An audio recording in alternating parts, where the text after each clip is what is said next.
इधर कांग्रेस के नेता उदित राज का यह कहना है कि सरकार को तुरंत कृषि बिल वापस लेकर किसानों की मांगों को मान लेना चाहिए। सरकार को घमंड नहीं दिखाना चाहिए, वो देश के अन्नदाता हैं। कितने किसानों की जान जा चुकी है। हमारे सहयोगी प्रभाकर ने कांग्रेस के नेता उदित राज से किसान आंदोलन को लेकर खास बातचीत की। कृषि कानून के खिलाफ किसानों का आंदोलन जारी है। कल सरकार के साथ उनकी बातचीत होनी, उसके पहले सुप्रीम कोर्ट में सुनवाई थी और इस मामले पर सुनवाई टल गई। लेकिन कृषि मंत्री का एक बयान आया है और वो कह रहे हैं कि किसी भी कीमत पर जो कृषि कानून है उसे रिपील नहीं किया जाएगा, वापस नहीं लिया। इस पर बातचीत करने के लिए कांग्रेस के नेता उदित राज जी। उदित राज जी, कल बातचीत होनी है लेकिन उसके पहले अब बयान आ गया, तो फिर कैसे रास्ता निकलेगा? घमंड है इनका, लेकिन ये टूटेगा, इनको वापस लेना पड़ेगा। और जो किसानों ने कहा कि 2024 तक अगर लड़ना होगा लड़ेंगे, तो बिल्कुल वो लड़ें। और कांग्रेस पार्टी पूरा साथ में है। और दुर्भाग्य है कि इस देश का जो विपक्ष है वो नहीं लड़ रहा। ये लड़ाई उनको लड़ना चाहिए। मजदूर की लड़ाई, श्रमिक की लड़ाई, बेरोजगारों की लड़ाई, किसान की लड़ाई अगर नहीं पॉलिटिकल पार्टीज लड़ेंगी तो क्या पॉलिटिकल पार्टी परचून की दुकान खोल के बैठी हुई है? नहीं, लेकिन उदित जी 50 दिन से ज्यादा वक्त हो गया, कई किसानों की जान गई। हमने देखा, आप कई बार वहां पर गए भी, और किसानों ने अब साफ तौर से कह दिया कि 26 जनवरी को रैली भी निकालेंगे, परेड भी निकालेंगे। हमारे लिए क्या मतलब है जब हमारी जो है अधिकारों का हनन हो रहा है? बिल्कुल सही कहा।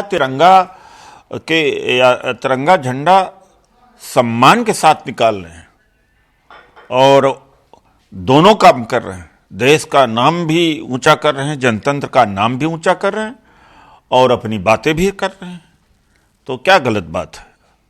और उसके पहले रिपील कर लें तो अपने घर चले जाएंगे। 121 लोगों की शहादत हो चुकी है किसानों की। और जब कोरोना वैक्सीन का शुभारंभ मोदी जी कहते हैं तो कहते हैं बहुत लोग घर नहीं वापस लौट पाए, घड़ियाली आंसू बहाने का। अरे यही घड़ियाली आंसू किसानों के बारे में क्यों नहीं आप बहाते हैं? आपको क्या लगता है जी, आपको क्या लगता है सरकार क्या गंभीर नहीं है या आंदोलन को लंबा खींचना चाहती है? फिर कल जो बातचीत होगी इसके क्या मायने हैं? 2-3 मायने हैं। अडानी अंबानी का पैसे से चुनाव लड़ते हैं और उनके चैनल्स हैं, उनका दबाव है। दूसरा, इनको घमंड है।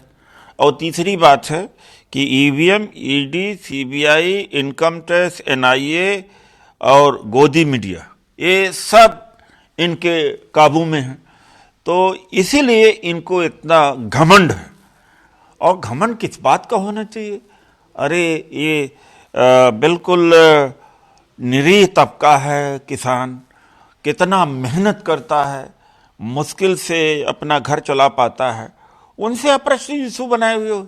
चाइना से बनाइए, वहां तो आप बोलते नहीं, चाइना का नाम जुबान पर नहीं आता। प्रेस्टीज इशू बनाना हो तो बेरोजगारी दूर करो। लेकिन मतलब आपको क्या लगता है सरकार को ऐलान करना चाहिए बिल वापस लेने का, तभी किसानों का आंदोलन खत्म होगा? बिल्कुल, इसके पहले जाना नहीं चाहिए। और सही बात है कि अडानी अंबानी देश को नहीं चलाएंगे। ये देश को कंगाल कर देना, देश को बेचा नहीं जाएगा।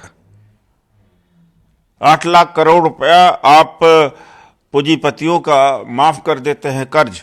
आप बीपीसीएल बेच रहे हैं, मुनाफे की कंपनियां बेच रहे हैं। जो पब्लिक के पैसे से बने हुए विभाग हैं, सरकारी कंपनियां हैं, सब आप बेचते चले जा रहे हैं। बिल्कुल, आपकी कोई जागीर है?